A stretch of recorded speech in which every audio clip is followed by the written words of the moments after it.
सच का साथ SS news मध्ये आपले स्वागत आहे। आज आपल्यासोबत योगेश उदगीरकर साहेब लाईव्ह आपल्या स्टुडिओमध्ये मुलाखत देत आहेत। त्यांनी मागच्या कोविडमध्ये भरपूर उदगीर जळकोट विधानसभेतील जनतेची सेवा केली आहे व ते उदगीर जळकोट विधानसभेसाठी इच्छुक उमेदवार आहेत। अपक्ष म्हणून ते सध्या काम करत आहेत। आपण त्यांच्याशी संवाद साधणार आहोत। नमस्ते सर।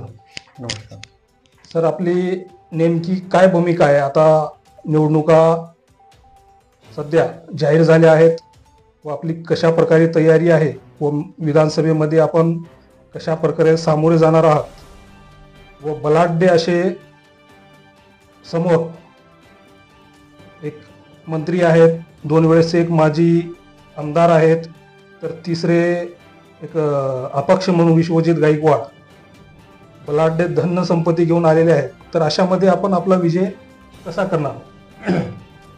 सर्वात प्रथम एक गोष्ट मला इथे उदगीरच्या जळकोटच्या पूर्ण जनतेला एक गोष्ट सांगायची आहे, ती म्हणजे ही जी लढाई आहे ही खरं तर स्थानिकच्या भूमिपुत्रांना म्हणा किंवा स्थानिकच्या नेत्यांना ही त्याच्यामध्ये असली तर ती एक इथल्या स्वातंत्र्य बाधित राहील असं मला वाटते। त्यामुळं हे जे तुम्ही 2 नावं घेतले, कुठली विश्वजित गायकवाड आणि उरले कोण तुमचे ते बनसोडे, हे दोघे बाहेरचे पार्सल आहेत। त्यामुळे त्यांचा जास्त इफेक्ट आपल्यावर पडणार नाही असं मी तुम्हाला तुमच्या चॅनलच्या माध्यमातून काल जे तुम्ही सर्वे पोल केला ते तुमच्याकडे त्याचं रिपोर्ट आहे, बरोबर आहे। एक स्वतः अपक्ष असताना देखील आपल्याला त्या ठिकाणी सगळ्यात जास्त, आणि तुम्ही त्याचे कमेंट जरी वाचल्या तरी पण स्थानिकच्या लोकांना, स्थानिकच्या भूमिपुत्राला यावेळेस नाही भेटणार आहे। आता उरल्या विषय तुम्ही 3 म्हणला, ह्याच्यातले जे मी त्या दोघांना धरतच नाही, खरं तर त्या दोघांना धरणारच नाही। आणि जे माजी आमदार आहेत, 2 वेळेस राहिलेले आमदार, तर मला त्यांच्यासाठी एक म्हणजे त्यांना विचारायचं आहे, पूर्ण जनतेला विचारायचं आहे की हे जे 2009 ते 19 ह्या काळामध्ये या ठिकाणी होते, बरोबर, या ठिकाणी 2009 ते 19 आणि 19 ते 24 ह्या वेळेस 15 वर्षामध्ये बघा, आज प्रत्येक घरातला तरुण असेल, तरुणी असेल, या ठिकाणी रोजगारासाठी पुणे, मुंबई, हैदराबादला जातो। त्यावेळेस स्वर्गवासी विलासराव देशमुख साहेब होते, त्यांच्या काळामध्ये लातूर जिल्ह्याची प्रगती झाली, जमिनीचे भाव वाढले, बाहेरून भांडवल आलं, त्याच वेळेसच्या कंपन्या MIDC स्थापन झाल्या, त्या आतापर्यंत चालल्या। त्याचबरोबर लोकनेते गोपीनाथराव मुंडे साहेब होते, त्यांनी ते देखील त्याच काळामध्ये होते। त्यांनी त्यांच्या काळामध्ये बघा 70 ते 80% तरुण या ठिकाणी रोजगार लावला, गृह खात्यामध्ये लावले। मग हे असताना देखील 9 ते 19 मध्ये जे आमदार होते त्यांच्याकडनं साधा एक तरुणी तर सोडूनच द्या, कारण मी त्यांचं जाऊ द्या, कॅरेक्टर बद्दल आपल्याला का बोलायचं नाही, पण तरुणांना एकही रोजगार दिले नाही, एकही व्यापार या ठिकाणी बसवला नाही, शेतकऱ्यांसाठी काही पावलं उचललेले दिसले नाहीत। कसं झालंय, 2009 ज्या वेळेस मतदारसंघ रिझर्व्ह झाला त्यावेळेस ह्या मतदारसंघाला एक शनी लागली। शनी कशा प्रकारे लागले की बाहेरून लोक इथं या ठिकाणी पेट्या घेऊन यायला लागले, तालुक्याच्या दुकानाकडे जाणार, नेत्याकडे नाही, तालुक्याच्या दुकानदाराकडे जाणार, त्या ठिकाणी पेटी ठेवणार, त्यांच्याकडनं तिकीट विकत घेणार आणि सर्वसामान्य जनतेकडनं मतं घेणार, निवडून आले की तिकडेच जाणार। म्हणून या ठिकाणी 9 ते 19 मध्ये आणि 19 ते 24 मध्ये हेच झालेलं आहे। म्हणून या ठिकाणी असंख्य असा तरुण असतील, तरुणी असतील, रोजगाराची मोठा आकडा वाढलाय आणि त्याच आलं बरं हे झालं। ह्या वेळेस आपण बघितलो शेतकऱ्यांचा पीक विमा दिला नाही, अतिशय क्षुल्लक गोष्ट आहे। ह्यांनी करोडो बजेट काढले। आता तर तुम्ही आता कॅबिनेट मंत्री आहेत त्यामुळे मी त्यांचं घेतो। मला एक गोष्ट सांगा, आपल्या घरचा बाप कोण असतो? आपलाच असतो, बरोबर। या ठिकाणी सर्व जनतेला विनंती आहे, मी काय म्हणतोय ते थोडंसं ऐका। शेजारच्याचा बाप किती सुंदर असला, किती देखणा असला, किती पैसेवाला असला आणि कितीही पैलवान मजबूत काय सगळंच असला तरी पण तो आपला बाप होऊ शकत नाही। आपल्या बापाच्या भावना आपल्याला कळतात, आपल्याला त्याच्या भावना कळतात। या ठिकाणी एक छोटीशी म्हण मला आठवते, बैलावनी राबणारा बाप, बैलावनी राबणारा माझा बाप गाईवनी होता, बैलावनी राबणारा माझा बाप गाईवनी होता, हात त्याचा खरबुडा पर आईवनी होता। माझ्या एका वहीसाठी बाप भिजला घामानं, माझ्या एका वहीसाठी बाप भिजला घामानं, मळालेली बंडी त्याची मला ध्वजाच्या समान, मळालेली बंडी माझ्यासाठी ध्वजाच्या समान. हे अशी म्हणजे माझं हे म्हणणं आहे की बाबा बाहेरच्यांना आपल्याला काही काम नाही. आता बघा तुम्ही, हे जसं रिझर्व्ह झालंय, हे काय कोण लातूरहून यायला लागले, कोण मुंबईहून यायला लागले, कोण पुण्याहून यायला लागले. माझा जो आवाज आहे हा जनसामान्यांचा आवाज आहे. लक्षात घ्या मी काय म्हणतोय. भरमसाठ पैसे आहेत, कोट्याधीश आहेत, कोण कोण म्हणजे ह्यांच्या भावाच्या गाडी खाली ह्यांनी पोरी चिरडल्या. आता बघा मी काय म्हणतोय, पोरी चिरडल्या. हा, ह्यांच्याकडे कुठून आले हो पैसे? एका अधिकाऱ्याकडे पगार किती असतो असून 2.5 लाख, 5 लाख, 5 लाख तर नसतोच, 2.5 लाख, 3 लाख. आता पूर्ण कॅल्क्युलेशन जर काढलो तर ह्यांच्या 2 गाड्याचं बजेट नाही. बरोबर ना? हा जो काळा बाजार झालाय. मग मला या ठिकाणी विचारायचंय की सर्वसामान्यांचे पोरं किंवा सर्वसामान्य माणसं अशीच घरात बसायची का? असं कुठून तर उडणार, तीर घेऊन येणार आणि मग या ठिकाणी उभारणार. ही जनता काही वेळी नाही. कालच तुमच्या माध्यमातून पोलमधनं दाखवून दिले, तरी पण ह्यांना तोंडावर आपटूनच घ्यायचं आहे. तर या ठिकाणी एकटा योगेश उदगीरकर ह्या सगळ्यांना भारी पडणार आहे. हे या ठिकाणचा बरोबर आहे. आपण म्हणल्याप्रमाणे पोल तर आपण दाखवू, उद्या ते कम्प्लीट होईल आणि पोलमध्ये आपल्याला हे काही असं अंतिम असं काही निकाल आहे किंवा फार मोठा हे आहे, पण सोशल मीडियामध्ये जे ॲक्टिव्ह आहेत अशा जवळपास आतापर्यंत 2000 पैकी आपल्याला चांगला दुसऱ्या नंबरवर आहोत आपण. एक चांगला प्रतिसाद सोशल मीडियावर भेटत आहे. परंतु आम जनतेमध्ये एक सध्या वातावरण, एकीकडे मंत्री महोदयाचा विकासाचा पाळा की त्यांनी हे काम आणलं ते काम आणलं अशी चर्चा, आणि दुसरीकडे भाजपा विरोधात राज्यामध्ये एक वातावरण बनलं आहे, महाविकास आघाडीमय वातावरण बनलं आहे. त्या रूपाने आता भालेराव साहेब भाजपा सोडून ते राष्ट्रवादीकडे गेले आहेत, तुतारीकडे, व तेही 10 वर्षे काम केलेले आहेत. त्यांचाही अनुभव आहे. हे 2 अनुभवी आहेत व त्यामध्ये तिसरा एक कोणीतरी बलाढ्य व्यक्ती आला आहे. व आपण जे मुद्दे मांडलात ते योग्य आहेत, स्थानिकचे मुद्दे. तर या मुद्द्याला घेऊन आपण जनतेपर्यंत कसं जाणार, आपला विजय कसा खेचवा आणणार, हा माझा प्रश्न होता. तर आपण उदगीर विधानसभेच्या जनतेला काय आव्हान करणार आहात या रूपाने? मी एक गोष्ट सांगतो. मी मागे 5 वर्षापासून या ठिकाणी काम करतोय आणि काम करत असताना देखील आम्ही मतदार जनजागृतीचा एक कार्यक्रम काढला होता, ज्यामध्ये आम्ही 7 महिने प्रत्येक गावामध्ये, प्रत्येक चौकामध्ये त्या ठिकाणी जाऊन ओरडून सांगितलं की बाबा ह्या वेळेस आपल्याला स्थानिकचे आमदार द्यायचे आणि त्यातल्या त्यात स्थानिकचे दिले तरी पण शिकलेले आमदार द्यायचे. बरोबर. आता तुम्ही म्हणलात विकासाची गंगा, विकासाची धारा.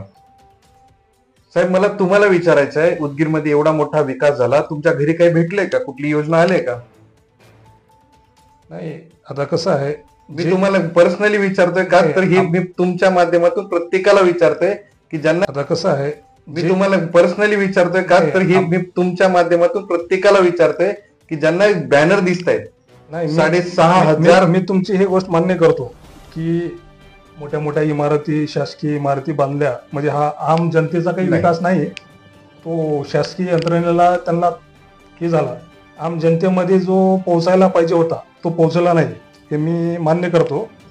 पण एक चर्चेचा विषय बनला आहे की एवढ्या 1000 कोटीचा निधी. आता मी सांगतो, 6,500 कोटी मतदारांनो, मी काय म्हणतोय लक्षात द्या. 6,500 कोटी आणले असं अजितदादा त्या दिवशी म्हणले. मी संजयला दिलं, ही त्यांची भाषा होती. मला एक गोष्ट सांगा, 6,500 भागिले फक्त 143 गावं करा. प्रत्येक गावाला किती कोटी निधी आला हे येत आहे. बरोबर. आता प्रत्येक गावाला एवढा कोटी जर निधी आलाय, मला सांगा एका गावाला 60, 50, 55 जे काय कोटी निधी येईल, त्या 50 कोटीमध्ये साहेब गाव कुठल्या रूपाला जाईल? भरपूर विकास होऊ शकतो. नंबर 2, ह्या ज्या इमारती बांधल्यात, आता तुम्ही बघा, त्या इमारतीचे जे रेट आहेत ना ते अवाढव्य आहेत. जर समजा एखादी 3 कोटीची आहे तर तिला 40 कोटी दिलेले आहेत. मग बाकीचे पैसे कुठे गेले? मला आज बघा, आज मी तुम्हाला सर्वसामान्य जनतेच्या मनातला आवाज काढून दाखवतो. आज माझ्या घरामध्ये मुलगा आहे, मुलगी आहे, त्याला जर या ठिकाणी पुणे, मुंबई, हैदराबादला 1 दिवसाची सुट्टी घेऊन वापस जायचं ना, तर 100 रुपयाचं जनरलचं तिकीट काढून जाताना त्याला धक्के खात जावं लागते. आणि इथं जर आता बी गेलो तुम्ही शिवाजी चौकामध्ये, असे पहाडा एवढे मोठे मोठे बॅनर आहेत ज्याची की छाती तसं धडकी भरल बाबा कुठला म्हणजे हा कोण विलन आहे. आणि ह्याच्यामध्ये सांगतो किती कोट्यांनी पैसा उठवला, कुणाच आहे साहेब जनतेचा. म्हणजे आम्ही देखील घरी आमच्या लोकसभेची निवडणूक लढवलेले माणसं, मला माहित आहे की बाबा मतदारसंघामध्ये इलेक्शन निवडणूक लढवण्यासाठी किती पैसे लागतात. पण ह्यांनी किती बेफाम केले या ठिकाणी. ह्यांनी फक्त फक्त जातीवाद कसा घडून येईल हे या ठिकाणी केलंय. मला सांगा विकासाचे कशात म्हणतात? एक मंदिर बांधून दिलं, एक मस्जिद बांधून दिलं, मराठा भवन दिलं, लिंगायत भवन दिलं. बरं ह्या सगळं सोडून त्यांनी जे बौद्ध विहार बांधलं त्याच्या ओपनिंगला त्यांनी स्वतःच्या मार्केटिंगसाठी राष्ट्रपतीला बोलवलं. जातीवाद नव्हे. राष्ट्रपतीला जर बोलवताय तुम्ही तुमच्या मार्केटिंगसाठी, खर तर हा धिक्कार आहे माझ्याकडे. ही गोष्ट व्हायला नको. त्यांनी मस्जिद बांधली नाही का, तर मस्जिद जी असते हे एक वेगळा विषय आहे. तो राजकीय पक्षाचा किंवा इतर लोकांचा पैसा वापरला जात नाही. त्यांनी एक शादीखाना बनवला आहे. आपल्याला फक्त तो शादीखाना हा काही मुस्लिम समाजासाठी राखीव नाही, अल्पसंख्याक समाजासाठी आहे. आपण असं धरू की सगळ्या समाजाची तिथे त्यांच्या लग्नासाठी ठीक आहे. आपण हे बघा आपल्याला पुढची पिढी कशी घडवायची आहे, तर जाती विरहित शिक्षण, जाती विरहित जे काही विचार आहेत आपल्या पुढच्या पिढीला द्यायचे, जेणेकरून सगळे एकत्र येऊन त्या ठिकाणी गुन्ह्या गोविंदाने राहतील. पण ह्यांनी जे केलंय ना ह्याच्या प्रचंड जातीवाद झालाय. ह्यांनी डायरेक्टली नाही केलं पण ह्यांनी बीज रोवल्यात. हे असं माझा स्पष्ट आरोप आहे.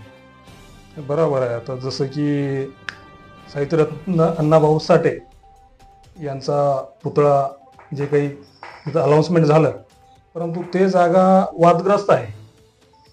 मुळात जागा ते वक्फ बोर्डाची आहे असं एक, तसं कोर्टामध्ये काही कार्यकर्ते गेले आहेत, पेंडिंग आहेत. मग अशा वादामध्ये वाद न पेटवता कुठंतरी अण्णाभाऊ साठेचं एक चांगलं स्मारक हो, पुतळा हो, असं करता आलं नसतं का? यावर आपली काय प्रतिक्रिया आहे? सगळ्यात महत्वाची गोष्ट म्हणजे अण्णाभाऊ साठे, लोकशाहीर अण्णाभाऊ साठेंचा पुतळा द्यावा अशी समाजाची मागणी होती का? ठीक आहे, जर असेल तर तुम्ही इलेक्शनच्या पुढे का दिलात? तुम्ही 4 वर्ष 5 वर्ष अगोदर होता त्यावेळी द्यायचं होतं. आता मी तुम्हाला सांगतो, माझ्याकडं प्रत्येक गावाची अडचण आहे, माझ्याकडे प्रत्येक गावचं भौगोलिक रचना आहे, ह्यानुसार सांगतो. डोमगावला आत्ता जाऊन त्यांनी रिबिन कापले. प्रत्येक गावाची अडचण आहे, माझ्याकडे प्रत्येक गावचं भौगोलिक रचना आहे, ह्यानुसार सांगतो. डोमगावला आत्ता जाऊन त्यांनी रिबिन कापले. का? आचारसंहिता आज लागली, काल रिबिन कापले. तुम्हाला सांगतो फक्त मेवापूरला आज 4 दिवसापूर्वी त्या ठिकाणी रस्त्याचं काम केलं, पुतळ्याचं बांधकाम. कुठलं? मी जे नावं घेतो हे स्पष्ट आहे. रेतू उमरग्याला जावा, त्या ठिकाणी त्यांनी गेल्या इलेक्शनला म्हणले होते की या ठिकाणी छत्रपती शिवाजी महाराज पुतळा देतो. आता आचारसंहितेच्या आदल्या दिवशी लागलाय. साहेब काय जनतेची दिशाभूल आहे. 5 वर्ष तुमचे कुठे गेलेत माहिती आहे का? मौज मस्ती, प्रॉपर्ट्या वाढवणं, प्रॉपर्ट्या सांभाळणं. आता मला एक गोष्ट सांगा, साधा कुठलाही एक कार्यक्रम घेतला तर त्या कार्यक्रमाचा खर्च आहे साहेब 5-10 कोटी रुपये. कुठून आले पैसे? माझं सर्व जनतेला विनंती आहे, तुम्ही जे विकास म्हणताय, अहो तुमच्या खिशातले पैसे गेलेत सगळे. आपली लेकरं आहे ना, पुण्या मुंबई हैदराबादला वन फिरलेत, काम नाही ते. आज लेकराचे लग्न होईना गेलं, ही परिस्थिती आहे. आणि आपण त्यांच्या मागे चाललो, विकासाची धारा. खड्ड्यात घाला अशा लोकांना. मला सांगा, पुणे पुढे गेलं, मुंबई पुढे गेलं, नाशिक गेलं, संभाजीनगर गेलं, नागपूर गेलं, अमरावती गेलं. का बरं गेले? कारण त्यांनी स्थानिकचे शिकलेले त्या ठिकाणी उमेदवार निवडून दिले. आणि आमची वाटचाल काय? तेच वर्षानुवर्ष. माझी सर्व राजकीय कार्यकर्ते असतील, पदाधिकारी असतील, यांना विनंती आहे, ह्यावेळेस थोडस बाजूला थांबा. एक शिकलेला तरुण त्या ठिकाणी जाऊ द्या, मग तुम्हाला मी दाखवतो विकास काय. एक अनाडी माणूस साहेब त्या ठिकाणी जर मंत्री बनतोय, काय आमच्या लेकरांचे भविष्य घडवणार? तुम्हाला मुलगा आहे बरोबर. आता मला सांगा, तुम्ही तुमच्या मुलाला 1 लाख रुपये फीस भरून वार्षिकी देऊ शकता का? कुठल्याच घरातला माणूस देऊ शकत नाही. मग त्या ठिकाणी ह्यांनी नको करायला शाळेंचं लेवल वाढवायला, शिक्षण व्यवस्था वाढवायला? किती दिवस जिल्हा परिषद फक्त मराठीत ठेवणार का? मग आमचे गरीबाचे लेकर इंग्लिश मिडियम जाऊ नये?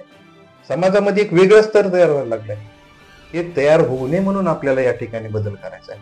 मला परवा दिवशी एक नामांकित पत्रकार भेटले, त्यांचं मी नाव नाही सांगणार. त्यांनी मला एवढंच विचारलं, योगेश, आमदारकीला पडलं तरी काही हरकत नाही, तू त्या ठिकाणी जिल्हा परिषदला उभार, तू 100% सांगतो, तुझं एवढं नाव झालेलं आहे की तू जिल्हा परिषद निवडून येशील.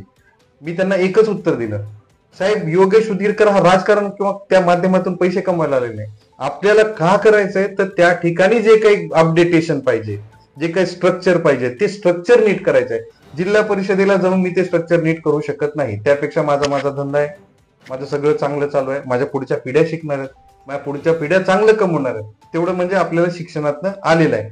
आता मला सांगा, या ठिकाणी आपण का करतोय? लोकांची सेवा करण्यासाठी करतोय. आपण स्पष्टपणे प्रत्येक गावामध्ये जाऊन सांगितलेलं आहे, काय शासनाचा जे काही मानधन किंवा पगार या योगेश उदगीरकरला पडेल, ज्या दिवशी पडेल त्याच्या दुसऱ्या दिवशी एका गावाला ते दान असेल. जी प्रॉपर्टी योगेश उदगीरकर इलेक्शनचा फॉर्म भरताना दाखवल, तीच प्रॉपर्टी योगेश उदगीरकर 5 वर्षामध्ये दाखवल, त्याच्यातलेच 1000-2000 कमी झालेले असतील, पण 1 रुपया वाढणार नाही. या ठिकाणी निस्वार्थ आपल्याला 24 ते 29 मध्ये आपल्याला सेवा द्यायचा. आणि हे शपथ आपण कधी घेतले? 2019ला ज्यावेळेस लॉकडाऊन झाला होता. आता तुम्ही बघा साहेब, लॉकडाऊन मध्ये त्यावेळेस आपली राजकीय पार्श्वभूमी होती, पण एक लाज वाटण्यासारखी गोष्ट आहे, ज्या वेळेस आपल्या समाजातील बांधव असतील, कुठल्याही धर्मातील असतील, कुठल्याही जातीतील असतील, त्यावेळेस त्यांच्यावर संकट आली, त्यावेळेस ही लोक घरात बसली होते साहेब, गेट लावून. तुम्ही माझं फेसबुक काढा, योगेश उदगीरकर शिवाजी चौकामध्ये आपलं खिचडी वाटत होता, अन्नधान्य वाटत होता. तुम्हाला माहितीये त्यावेळेस मला ट्रोल केले, अरे खिचडी वाटतोय, अरे असं करतोय. पण आपण कुठल्या गोष्टीकडे लक्ष दिलंय का? तुम्ही बघा, तोंडरपाटीचं गाव आपण सुरुवातीला दत्तक घेतलं होते, त्या ठिकाणी रोज 6 महिने आपण अन्नधान्य दिलेत, कपडे दिलेत, मेडिकलच्या सुविधा दिल्यात.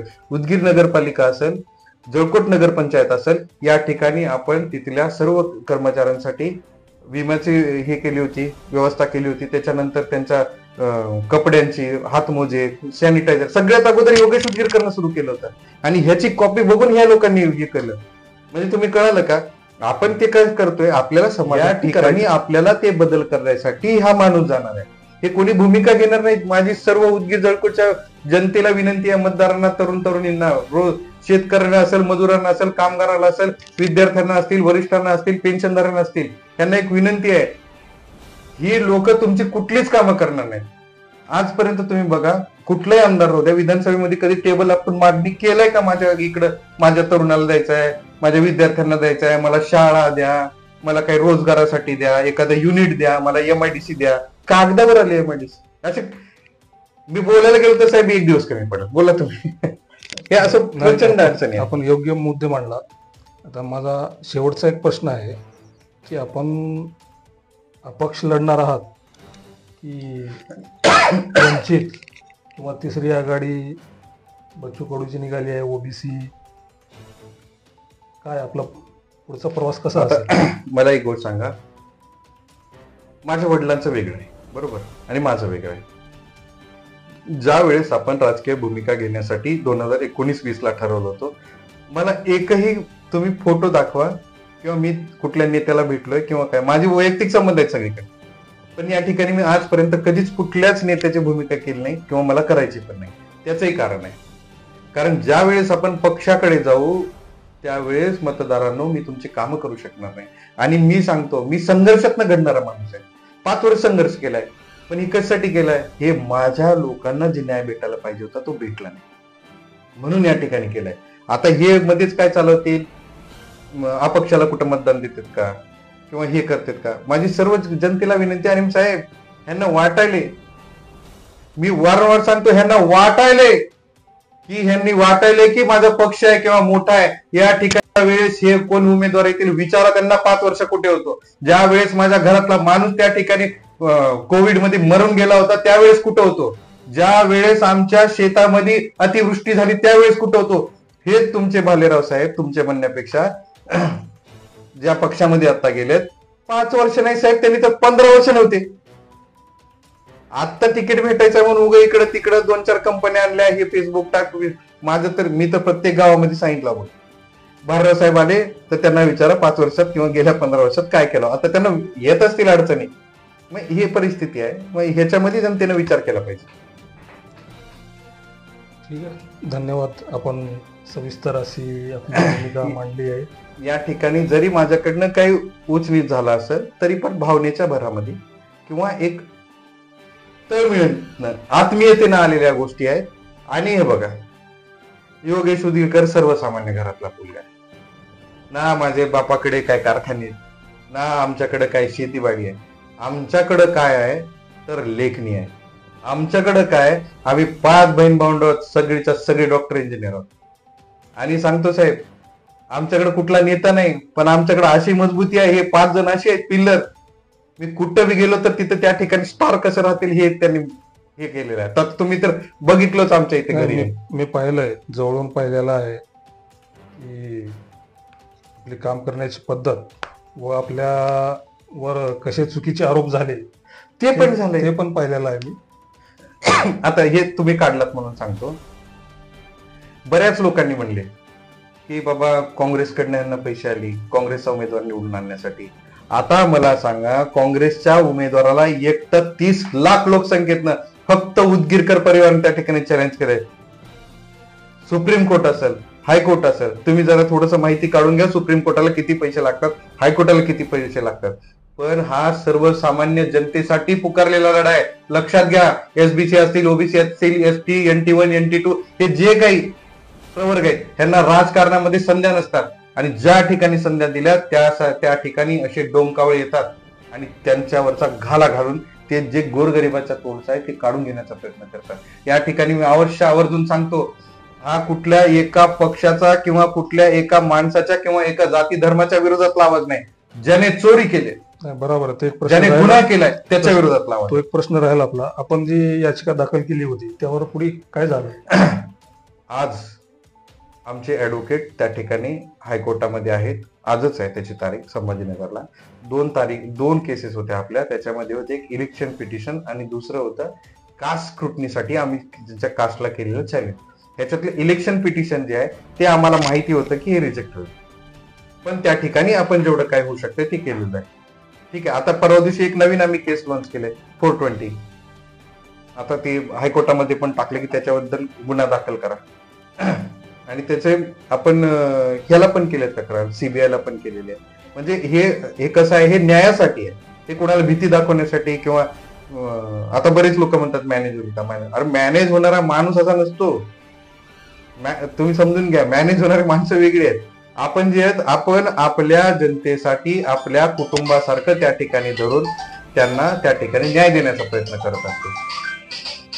आणि जे चॅलेंज झालेलं आहे हायकोर्टामध्ये, ठीक आहे, त्याला त्या ठिकाणी रिजेक्ट केलं, खालून कॅन्सल केलं. कशासाठी तर त्या ठिकाणी आमचं काही छोट्याशा तांत्रिक चुका झाल्या होत्या आणि त्याला आपण सुप्रीम कोर्टामध्ये चॅलेंज करून वापस रिटर्न येईल. ते ह्याच आठवड्यात येईल आणि ते त्या ठिकाणी करेक्ट होईल. पण मी तुम्हाला सांगतो 5 ते 6 महिन्यामध्ये, आपलं 4 महिन्याचा कालावधी होता, पण ह्या झालेल्या निर्णयामुळे आणि 5 महिने पुढे गेलं. पण मी उदगीर, लातूर आणि समस्त लातूर जिल्ह्याच्या मतदारांनी या ठिकाणी विश्वास देतो की पुढच्या 5 ते 6 महिन्यामध्ये लातूरची लोकसभेची फ्री इलेक्शन 100% होईल. धन्यवाद. आपण वेळ काढून भेट दिली.